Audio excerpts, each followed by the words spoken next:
नमस्कार, मेरा नाम अमृता सिंह तेवतिया है।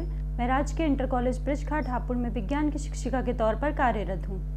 प्यारे बच्चों, जैसा कि आप सब लोग जानते हैं कि माध्यमिक शिक्षा विभाग उत्तर प्रदेश द्वारा ई लर्निंग का प्रोग्राम चलाया जा रहा है, तो उसी के अंतर्गत आज मैं आप सबके सामने कक्षा 9 में विज्ञान विषय के अंतर्गत आने वाला पाठ संख्या 2, जिसका नाम है क्या हमारे आसपास के पदार्थ शुद्ध हैं को लेकर प्रस्तुत हुई हूँ। तो आइए बच्चों, इस पाठ को शुरू करते हैं। जैसा कि आप सब लोग जानते हैं कि पदार्थ 2 प्रकार के होते हैं, एक होता है शुद्ध पदार्थ और एक होता है बच्चों अशुद्ध पदार्थ। तो सबसे पहले हम पदार्थ के बारे में जानकारी ले लेते हैं, जो कि आप इससे पिछले पाठ में पदार्थ एवं उसकी अवस्थाओं के बारे में पढ़ चुके हैं। पदार्थ क्या होता है? पदार्थ वह चीज होती है जिसका कुछ द्रव्यमान होता है और जो कुछ जगह को घेरती है, उसको हम पदार्थ कहते हैं। यानी रासायनिक और भौतिक विज्ञान की भाषा में ऐसी वस्तु जिसका कुछ द्रव्यमान होता है एवं वह कुछ भार को घेरती है, उसको हम पदार्थ कहते हैं। अब आप ये भी जानते हैं कि पदार्थ की 3 अवस्थाएं होती हैं, ठोस, द्रव और गैस। ठीक है बच्चों, तो आज हम इस पाठ में किस चीज के बारे में चर्चा करेंगे? हम शुद्ध अशुद्ध पदार्थों के बारे में चर्चा करेंगे। हम इस वीडियो में ये पढ़ेंगे कि शुद्ध पदार्थ कितने प्रकार के होते हैं, अशुद्ध पदार्थ कितने प्रकार के होते हैं। हम विलयन के बारे में इसमें पढ़ेंगे, हम निलंबन के बारे में इसमें चर्चा करेंगे और कोलाइडल के बारे में भी हम इसमें पढ़ेंगे। तो आइए इस पाठ को शुरू करें। जैसा कि मुख्य रूप से पदार्थ 2 प्रकार के होते हैं, आप सब जानते हैं, शुद्ध पदार्थ और अशुद्ध पदार्थ। अब देखिए, इस चार्ट के माध्यम से हम यहाँ समझेंगे पदार्थ 2 प्रकार के होते हैं, शुद्ध पदार्थ और मिश्रण, या मिश्रण को हम बच्चों अशुद्ध पदार्थ भी कह सकते हैं। शुद्ध पदार्थ के 2 भाग होते हैं, एक होता है तत्व, दूसरा होता है बच्चों यौगिक। मिश्रण के भी 2 भाग होते हैं, एक होता है समागी मिश्रण और एक होता है विषमागी मिश्रण। तो अब हम इस पूरी वीडियो में जो हमारी चर्चा होगी वह इस चीज के ही इर्द गिर्द होगी, यानी मिश्रण के बारे में हम पढ़ेंगे और तत्व, यौगिक, समागी मिश्रण, विषमागी मिश्रण, इन सब के बारे में हम इसमें चर्चा करेंगे। तो सबसे पहले हम ये जानेंगे कि शुद्ध पदार्थ क्या होता है। बच्चों, जैसा कि आप मार्केट जाते हैं, आप कोई सामान लेके आते हैं, ठीक है। जैसे हम एक एग्जांपल ले लेती हूँ, शुद्ध घी लिखा होता है उस पैकेट के ऊपर, शुद्ध घी लिखा होता है, शुद्ध दूध लिखा होता है, तो हम उसको क्या समझते हैं कि वो प्योर है। हम कैसे कह सकते हैं कि वह चीज प्योर है या शुद्ध है? हमने देखा कि उसमें घी है, यानी सिर्फ घी है, कोई और मिलावट नहीं है, तो यानी वह वस्तु क्या हो गई? शुद्ध हो गई। परंतु बच्चों, वैज्ञानिकों की भाषा में वैज्ञानिक क्या मानते हैं कि जो यहाँ पे मैं एक एग्जाम्पल लेती हूँ दूध का, ठीक है। दूध में क्या क्या होता है? पानी भी होता है, वसा भी होती है, प्रोटीन भी होता है। तो वैज्ञानिकों के हिसाब से दूध जो है वह क्या है? शुद्ध पदार्थ नहीं है, वह कैसा पदार्थ है? अशुद्ध पदार्थ है। क्यों अशुद्ध पदार्थ? इसलिए है क्योंकि दूध क्या है? प्रोटीन, वसा और पानी का क्या है? मिश्रण है। तो इसलिए वैज्ञानिकों के हिसाब से ऐसी वस्तुएं जो एक या एक से अधिक पदार्थों से मिलकर बनी हुई होती है, उनको वे क्या कहते हैं? अशुद्ध पदार्थ कहते हैं। और जो वस्तुएं केवल या पदार्थ एक ही पदार्थ के अणुओं से मिलकर बनी हुई होती हैं, उसको हम क्या कहते हैं बच्चों? शुद्ध पदार्थ कहते हैं। ठीक है, अब यहाँ हम एक एक करके लेंगे। सबसे पहले मैं यहाँ पे लेती हूँ शुद्ध पदार्थ। तो यहाँ पे इस परिभाषा के माध्यम से समझेंगे शुद्ध पदार्थ के बारे में, यानी जिन पदार्थों के अणु एक प्रकार के होते हैं, ऐसे पदार्थों को हम शुद्ध पदार्थ कहते हैं। या ये भी कह सकते हैं वे पदार्थ जो केवल एक ही प्रकार के अणुओं से मिलकर बने हुए होते हैं, कि पदार्थ के अणुओं से मिलकर बने हुए होते हैं, उनको हम क्या कहते हैं? शुद्ध पदार्थ कहते हैं। जैसे इसका उदाहरण है, इसमें उदाहरण ले सकते हैं लोहा, जल, तांबा इत्यादि। सोना है, सोना क्या है? केवल उसमें किसके अणु है? सिर्फ सोने के, है ना। सोना पदार्थ होता है तो सिर्फ उसमें किसके अणु है? केवल सोने के, यानी गोल्ड के। ऐसे ही जल में क्या है? सिर्फ जल के ही अणु है, उसमें और किसी चीज का घोल नहीं है या कोई और चीज उसमें मिली हुई नहीं है। तांबा भी इसी प्रकार से क्या है? केवल एक ही प्रकार के अणु है, यानी सिर्फ तांबे के ही अणु इसमें उपस्थित है। तो इसलिए ये कैसे पदार्थ हो गए बच्चों? शुद्ध पदार्थ कहे जाते हैं। अब हम यहाँ जानेंगे अशुद्ध पदार्थ के बारे में। यहाँ पे अशुद्ध पदार्थ को मैं आपको दो परिभाषाओं के माध्यम से समझाना चाहूंगी कि अशुद्ध पदार्थ क्या होते हैं। जैसे मैंने आपको पिछले अभी बताया थोड़ा आपको कि अशुद्ध पदार्थ क्या होते हैं, जिन पदार्थों के अणु एक से अधिक होते हैं उन्हें हम अशुद्ध पदार्थ कहते हैं, या हम इसको दूसरी परिभाषा के माध्यम से समझेंगे, जिन पदार्थों के अणु एक समान नहीं होते ऐसे पदार्थों को हम बच्चों अशुद्ध पदार्थ कहते हैं। यानी ऐसे पदार्थ जिसमें एक ही तरह के अणु नहीं होते। कैसे होते हैं, दो या दो से अधिक कितने भी प्रकार के उसमें अणु उपस्थित हो सकते हैं, तो ऐसे पदार्थ को हम अशुद्ध पदार्थ कहेंगे। यहाँ पे उदाहरण लेती हूँ मैं, चीनी तथा जल का मिश्रण। ठीक है, हमने चीनी ली, जल लिया, जल में हमने चीनी को घोला तो वह क्या बन गया, मिश्रण। यानी वह क्या है, वह शुद्ध पदार्थ नहीं है, वह कैसा पदार्थ है, अशुद्ध पदार्थ है। क्यों, क्योंकि उसमें चीनी के भी अणु हैं एवं जल के भी अणु उस मिश्रण के अंदर उपस्थित हैं, तो इसलिए ये कैसा पदार्थ हो गया, अशुद्ध पदार्थ हो गया। तो यहाँ पे हमने अभी तक डिस्कस किया शुद्ध पदार्थ एवं अशुद्ध पदार्थ के बारे में परिभाषाओं के माध्यम से।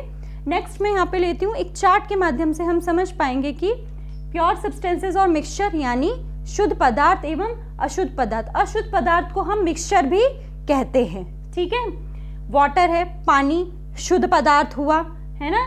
पिज्जा जैसे आप सब लोग खाते हैं, ठीक है, तो क्या वह शुद्ध पदार्थ है, नहीं, वह अशुद्ध पदार्थ है। क्यों, क्योंकि वह कई चीजों से मिलकर बना हुआ है, उसमें कई प्रकार के पदार्थों से मिलकर बना है, इसलिए हम पिज्जा को क्या कहेंगे, यहाँ पे मिक्सचर या अशुद्ध पदार्थ कहेंगे। पिज्जा के बारे में यहाँ पे बताया, यानी कैसा पदार्थ है, ये अशुद्ध पदार्थ है। क्योंकि क्या है बच्चों, ये मिक्सचर है। क्यों, क्योंकि ये कई तरह के पदार्थों से मिलके बना है।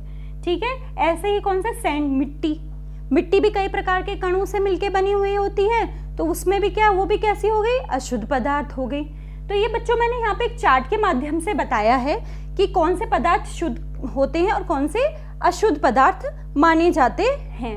अब जैसे यहाँ पे शुगर है, चीनी, वह क्या है, शुद्ध पदार्थ है। क्यों, क्योंकि इसमें सिर्फ किसके कण है, केवल चीनी के ही यानी शुगर के ही अणु इसमें उपस्थित हैं। ऐसे ही फ्लोर, लॉन्ड्री डिटर्जेंट यानी कौन सा, टाइड या कोई भी वॉशिंग पाउडर, मैंने यहाँ पे टाइड का एग्जांपल है, इसमें क्या है, व्हाइट और ब्लू क्रिस्टल्स, इसमें कौन कौन से होते हैं, ब्लू आप देखते होंगे पाउडर में, ब्लू कलर के भी क्रिस्टल्स होते हैं, व्हाइट कलर के भी क्रिस्टल्स उसमें होते हैं। तो यानी ये क्या हो गया, ये भी एक मिक्सचर हो गया, यानी ये भी एक अशुद्ध पदार्थ माना जाएगा।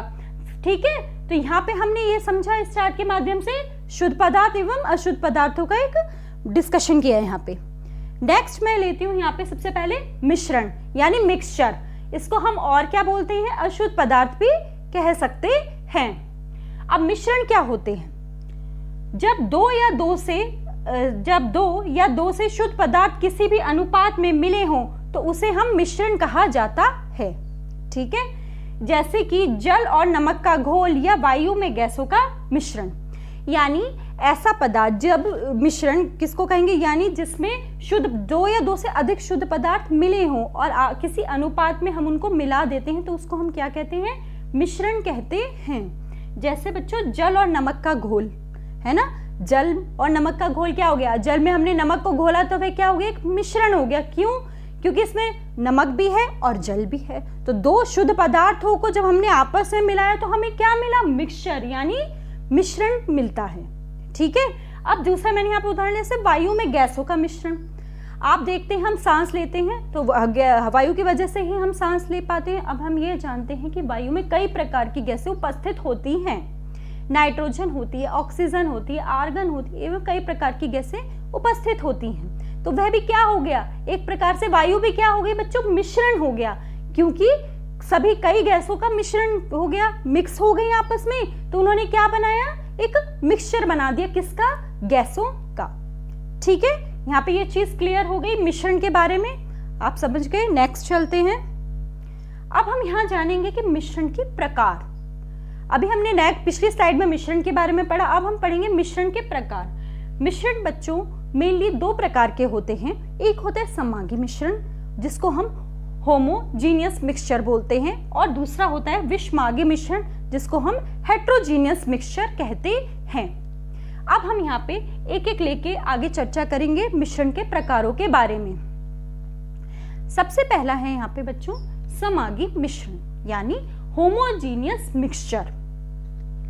ऐसे मिश्रण जिसमें 2 या 2 से अधिक अवयव उपस्थित होते हैं परंतु उन्हें अलग अलग देखा नहीं जा सकता, ऐसे मिश्रण को हम समागी मिश्रण कहते हैं। मतलब यहाँ पे मैं आपको समझाती हूँ, समागी मिश्रण क्या, सिंपल भाषा में हम कह सकते हैं जैसे 2 पदार्थ, शुद्ध पदार्थों को लिया, हमने उनको मिला दिया, तो जब हम उसको मिलाने के बाद जो नया पदार्थ मिला, जो मिक्सचर मिला, हम उसको उसमें डिफरेंशिएट नहीं कर सकते, मतलब हम अलग अलग उनको नहीं देख सकते, हम यह नहीं बता सकते कि इसमें कौन कौन से पदार्थ उपस्थित हैं। ठीक है, यानी आप वो इतनी आराम से आपस में घुल जाते हैं, आपस में डिसॉल्व हो जाते हैं कि ये हमारे लिए बताना संभव नहीं होता कि इसमें कौन कौन से पदार्थ उपस्थित हैं। तो ऐसे मिश्रण को हम क्या कहेंगे, समागी मिश्रण। एक बार दोबारा रिपीट करती हूँ, यानी ऐसा मिश्रण जिसमें 2 या 2 से अधिक पदार्थ आपस में मिलाते हैं और हम उनको क्या अलग अलग नहीं कर सकते, पृथक नहीं कर सकते या अलग अलग नहीं देखा जा सकता, ऐसे मिश्रण को हम समागी मिश्रण कहते हैं या होमोजीनियस मिक्सचर कहते हैं। यहाँ पे जैसे उदाहरण लिया है मैंने, नमक और पानी का मिश्रण और मिश्र धातुएं। जैसे पानी और नमक का क्या, पानी लिया हमने, उसमें नमक डिसॉल्व किया, तो क्या जब पानी के अंदर नमक अच्छे से घुल जाएगा तो क्या आप उसमें बता सकते हैं कि इसमें नमक है या नहीं है? हम नहीं डिफरेंशिएट कर सकते, है ना, क्योंकि हमें पता ही नहीं चलेगा, हम देख ही नहीं सकते कि उसके अंदर कौन कौन से पदार्थ उपस्थित है। तो वह नमक और पानी का घोल क्या हो गया, कैसा मिश्रण हो गया, समागी मिश्रण। ऐसा ही मिश्र धातुएं, जब बच्चों 2 या 2 से अधिक धातुओं को हम आपस में मिला देते हैं और एक नया पदार्थ बनता है, तो ये हमारे लिए बताना संभव नहीं होता कि इसमें कौन कौन से पदार्थों से मिलके ये धातु बनी हुई है। तो वैसे वो भी मिश्रण कैसा हो गया, समागी मिश्रण कहा जाएगा। ठीक है, नेक्स्ट चलते हैं हम विषमागी मिश्रण की तरफ। विषमागी मिश्रण को हम और क्या बोलते हैं, हेट्रोजीनियस मिक्सचर भी हम कहते हैं। अब हम यहाँ जानेंगे ऐसे मिश्रण जिसमें 2 या 2 से अधिक अवयव उपस्थित होते हैं अतः परंतु उन्हें अलग अलग देखा जा सकता है, ऐसे मिश्रण को हम क्या बोलते हैं बच्चों, विषमागी मिश्रण कहते हैं। जैसे तेल और पानी का मिश्रण, आप एक पानी लीजिए और थोड़ा सा तेल लीजिए, आप उसको डिसॉल्व करिए, मिलाइए, तो क्या पानी के अंदर तेल घुल जाएगा? नहीं घुलता, हमें उसकी ड्रॉपलेट्स, छोटे छोटे कण वो पानी के ऊपर दिखाई देते हैं। तो ऐसा मिश्रण कैसा मिश्रण हो गया, विषमागी मिश्रण हो गया। क्यों हुआ? इस वजह से क्योंकि पानी के अंदर जो तेल है जो हमने डाला वह अच्छे से उसमें घुला नहीं है, मतलब हम उसके पदार्थों को हम बता पा रहे हैं कि इसमें कौन कौन से पदार्थ हैं, एक तो तेल है और दूसरा जल है, तो हम उसको डिफरेंशिएट कर पा रहे हैं आसानी से। तो ऐसे मिश्रण को हम कहेंगे विषमागी मिश्रण या हेट्रोजीनियस मिक्सचर कहा जाता है। ठीक है, नेक्स्ट चलते हैं अब हम विलयन की तरफ। इसमें नेक्स्ट टॉपिक है क्या बच्चों, विलयन, या जिसको हम इंग्लिश में सॉल्यूशन भी कहते हैं। अब हाँ, विलयन की परिभाषा समझे। विलयन होता क्या है, 2 या 2 से अधिक पदार्थों के समागी मिश्रण को हम विलयन कहते हैं। यानी ऐसा मिश्रण या ऐसे पदार्थों के समागी मिश्रण को विलयन कहते हैं। जैसे हमने कोई सॉल्यूशन लिया, समागी मिश्रण लिया, ठीक है, तो जब हमने वो क्योंकि हम उसको डिफरेंशिएट नहीं कर सकते, तो हमें वो क्या हुआ, एक सॉल्यूशन मिला, जिसको हमने क्या कहा, विलयन। यानी कोई भी समागी मिश्रण का कोई भाग हो उसको हम क्या कहेंगे, विलयन कहते हैं। विलयन के अवयव, विलयन बच्चों 2 चीजों से मिलकर बना हुआ होता है, यानी सॉल्यूशन जो होता है वह 2 चीजों से मिलकर बना हुआ होता है। पहला है आपका विलायक, दूसरा है बच्चों विलेय, यानी 2 चीजों से मिलकर बनाया होता है। अब हम ये इसकी परिभाषा समझेंगे, विलायक क्या होता है और विलेय क्या होता है। सबसे पहले हम ये जानेंगे कि विलायक क्या होता है। बच्चों, विलयन में, यानी विलयन में जिसकी मात्रा अधिक होती है उसको हम क्या बोलते हैं, विलायक कहते हैं, और विलयन के केस में जिसकी मात्रा कम होती है उसको हम विलेय कहते हैं। यानी जो विलयन होता है वो मेनली विलायक और आपके विलेय के ऊपर ही डिपेंड होता है। यहाँ पे मैं उदाहरण लेती हूँ, जैसे नींबू तथा जल के विलयन में हमने नींबू और जल का मिश्रण बनाया, तो अब हम उसमें क्या, जल क्या हो गया, विलायक। क्यों? क्योंकि जल की मात्रा क्या हुई, अधिक हुई, और नींबू क्या हो गया हमारा, विलेय। क्यों? क्योंकि नींबू की मात्रा क्या है बच्चों, कम है, इसीलिए हमने क्या कहा इसको, नींबू जल को तो हमने विलायक कहा और नींबू को हमने विलेय कहा। ऐसे ही दूसरा है चीनी और जल के विलयन में। चीनी और जल के विलयन में क्या हुआ, जल तो हो गया हमारा विलायक और चीनी क्या हो गई हमारी, विलेय। तो ये विलयन के केस में विलायक और विलेय को समझना यहाँ बहुत ज़रूरी है। तो ये हमने यहाँ पे ये चीज़ क्लियर की, विलायक क्या होता है और विलेय क्या होता है। विलायक वह होता है विलयन में जिसकी मात्रा अधिक होती है बच्चों, उसको तो हम विलायक कहते हैं, और विलयन के केस में जिसकी मात्रा कम होती है उसको हम विलेय कहते हैं। अब हम यहाँ जानेंगे विलयन के गुण के बारे में, यानी सॉल्यूशन की क्या प्रॉपर्टीज होती हैं। ठीक है, पहला क्या है, विलयन एक हमेशा समांगी मिश्रण होता है। ठीक है, दूसरा, इसमें कण का व्यास 1 नैनोमीटर होता है, 10⁻⁹ नैनोमीटर भी बोल सकते हैं, इसीलिए आंखों से नहीं देखे जा सकते, इसलिए हम इनको आंखों से नहीं देख सकते। ठीक है, तीसरा, इसके कारण विलयन के कण प्रकाश के किरण को नहीं फैलाते हैं, इसी वजह से इसके कण बहुत छोटे होते हैं, तो इसी कारण से ये क्या होते, ये प्रकाश की किरण को नहीं फैलाते हैं, जिसको हम आगे चर्चा करेंगे, टिंडल बोलते हैं इफेक्ट। ठीक है, नेक्स्ट है छानने की विधि द्वारा विलेय के कणों को विलयन में से अलग नहीं किया जा सकता है। तो ये कुछ विलयन की प्रॉपर्टीज हैं जो आपकी एनसीईआरटी की बुक में भी बच्चों दी गई हैं, तो इनको आप अच्छे से समझने का आगे प्रयास करेंगे। नेक्स्ट चलते हैं हम विलयन के सांद्रता। ठीक है, यानी कंसंट्रेशन ऑफ अ सॉल्यूशन। विलयन की किसी निश्चित मात्रा में घुले हुए विलेय पदार्थ की मात्रा को हम विलयन की सांद्रता कहते हैं। विलयन की किसी निश्चित मतलब किसी निश्चित मात्रा में, ठीक है, घुले हुए विलेय पदार्थ को, मतलब विलायक में किसी निश्चित मात्रा में विलेय का घुले हुए पदार्थ को हम क्या कहते हैं, विलयन की सांद्रता कहते हैं। और बच्चों इस टॉपिक ये विलयन कंसंट्रेशन ऑफ अ सॉल्यूशन के ऊपर कई आपकी बुक में न्यूमेरिकल्स भी दिए हुए हैं जो पेपर में पूछे भी जाते हैं। ठीक है, तो इसको आप कैसे निकालेंगे, विलेय की सांद्रता को हम कैसे ज्ञात कर सकते हैं बच्चों, विलेय का द्रव्यमान ऑब्लिक विलयन का द्रव्यमान। यहाँ दोबारा बताऊंगी मैं, विलेय का द्रव्यमान ऑब्लिक विलयन का द्रव्यमान। इसके डिवाइड करने के बाद हम इसको क्या निकाल जाती है, हमारे पास विलयन की सांद्रता आ जाती है। तो कई बार बच्चों इसका प्रतिशत पूछा जाता है, तो उसको आप कैसे ज्ञात करेंगे, जब आप विलयन की सांद्रता यहाँ पे निकाल लेंगे तो उसको 100 से क्या करेंगे, गुणा कर देंगे, तो उसके बाद हमारे पास क्या परसेंटेज आ जाएगी, किसकी, विलयन की सांद्रता की परसेंटेज हमारे पास यहाँ पे निकल कर आएगी। ठीक है, नेक्स्ट चलते हैं हम विलयन के प्रकार। विलयन बच्चों 9 प्रकार का होता है। जैसे हम जानते हैं पदार्थ की 3 अवस्थाएं होती हैं, ठोस, द्रव और गैस। तो उसी में क्या होता है, ठोस का गैस में, ठीक है, ठोस का द्रव्य में, ठोस का ठोस में, द्रव का द्रव्य में, द्रव का ठोस में, द्रव का गैस में, गैस का ठोस में, गैस का द्रव्य में और गैस का गैस में। ये क्या होते हैं, विलयन के कुछ प्रकार हैं। 9 प्रकार के विलयन यानी सॉल्यूशंस पाए जाते हैं। ठीक है, अब हम नेक्स्ट समझेंगे सांद्रता के आधार पर विलयन का प्रकार। ठीक है, अब हमने जैसे विलयन के बारे में चर्चा की, विलायक के बारे में पढ़ा, विलेय के बारे में पढ़ा। अब बच्चों उसी के बेस के ऊपर, विलायक और विलेय के बेस के ऊपर यहाँ पे 5 प्रकार के विलयन पाए जाते हैं। ये पहला होता है तनु विलयन, दूसरा होता है सांद्र विलयन, तीसरा होता है संतृप्त विलयन, चौथा होता है अति असंतृप्त विलयन और 5वां होता है अति संतृप्त विलयन। ठीक है, तो ये 5 प्रकार के विलयन पाए जाते हैं।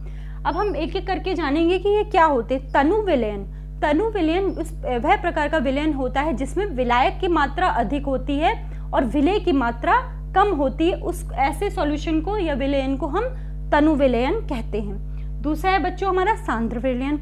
सांद्र विलयन में क्या होता है, जिसमें विलायक की मात्रा कम होती है और विलेय की मात्रा अधिक होती है, ऐसे को हम सांद्र विलयन कहते हैं। तीसरा है हमारा संतृप्त विलयन। संतृप्त विलयन में क्या होता है बच्चों, एक पर्टिकुलर टेम्परेचर पे हम क्या होता है, उसमें विलायक के अंदर और अधिक विलेय हम नहीं घोल सकते, तो उसको हम क्या कहते हैं, संतृप्त विलयन।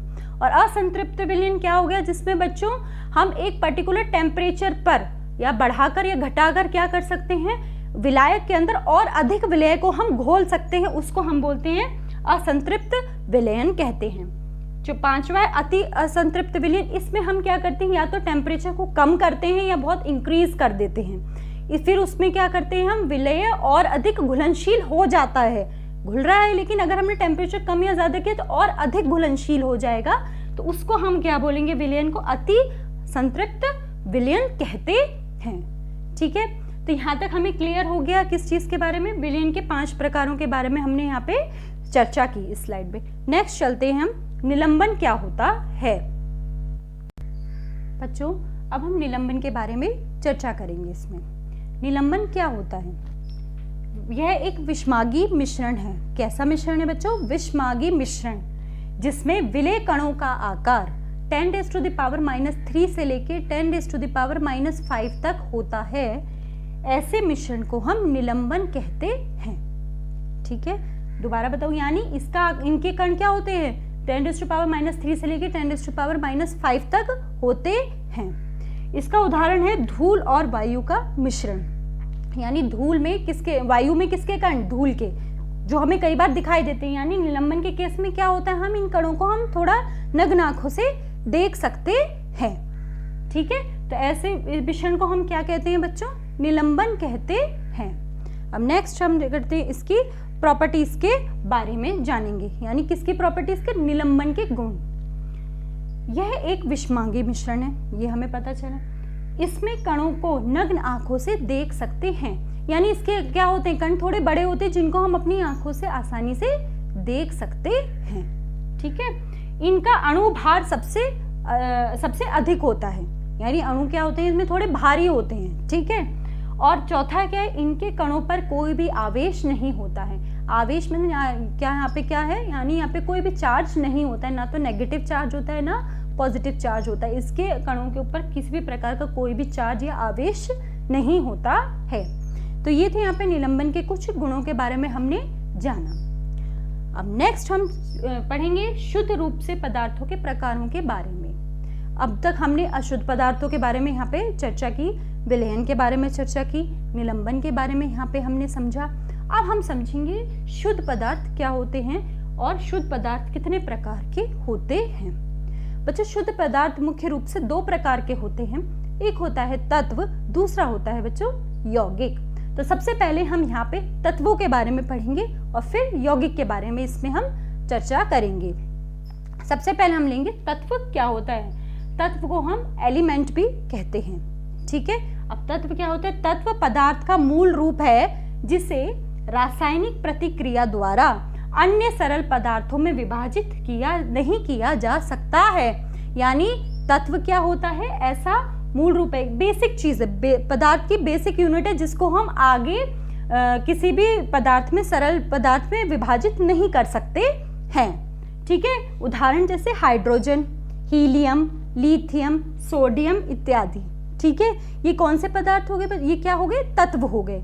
यानी हम इनको आगे किसी भी और सरल पदार्थ में हम डिवाइड या तोड़ के आगे नहीं कर सकते, विभाजित नहीं कर सकते हैं।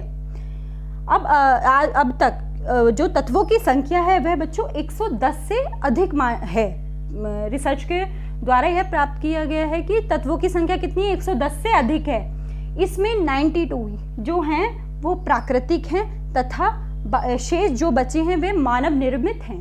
यानी 110 में से 92 तत्व या एलिमेंट ऐसे हैं जो नेचुरली प्राकृतिक रूप से प्राप्त होते हैं, और जो बचे वे किसके द्वारा बनाए गए हैं, मानव के द्वारा बनाए गए हैं। तो यहाँ पे एक चीज क्लियर हुई कि तत्व क्या है। तत्व क्या होते हैं बच्चे, यानी पदार्थ का एक मूल रूप है, बेसिक यूनिट है किसकी, एक पदार्थ की, उसको हम क्या कहते हैं, तत्व या एलिमेंट कहते हैं। अब हम आगे चर्चा करेंगे कि तत्वों के प्रकार के बारे में। तत्व बच्चों 3 प्रकार के होते हैं। पहला है धातु, दूसरा है अधातु और तीसरा है उपधातु। धातु को हम और क्या बोलते हैं, मेटल्स, अधातु को नॉन मेटल्स बोलते हैं और उपधातु को मेटेलॉइड्स कहा जाता है। अब हम सबसे पहले धातुओं के बारे में चर्चा करेंगे। धातुओं के गुणों के बारे में हम यहाँ पे पढ़ेंगे। पहला है क्या, धातु क्या होता है, ये एक चमकीली होती है, मतलब ये शाइन करती है, चमकती है। हम है जो जैसे सोना हो गया, चांदी हो गई, ये शाइन करती है, तो ये क्या है बच्चों, मेटल है। ये ताप तथा विद्युत की सुचालक होती है। ठीक है, ये तन्य होती है। तन्य मतलब डक्टाइल, मतलब आप इसको और एक तार के फॉर्म में भी आप इसको बना सकते हैं। ठीक है, उसको हम क्या बोलते हैं, तन्य होती है। चौथा है क्या, ये आघातवर्धन होती है और ये प्रतिध्वनिपूर्ण होती है। आघातवर्धन में क्या होता है बच्चों, मतलब आप इसको धातु को पीट कर चादर के फॉर्म में भी आप उसको बना सकते हैं। ठीक है, तो ये किसकी प्रॉपर्टी होती है, धातुओं की प्रॉपर्टीज हैं। ये चमकीली होती है, ये तन्य होती है, यानी आप इसको तार के फॉर्म में भी कन्वर्ट कर सकते हैं। ये विद्युत की क्या होती है, सुचालक होती है।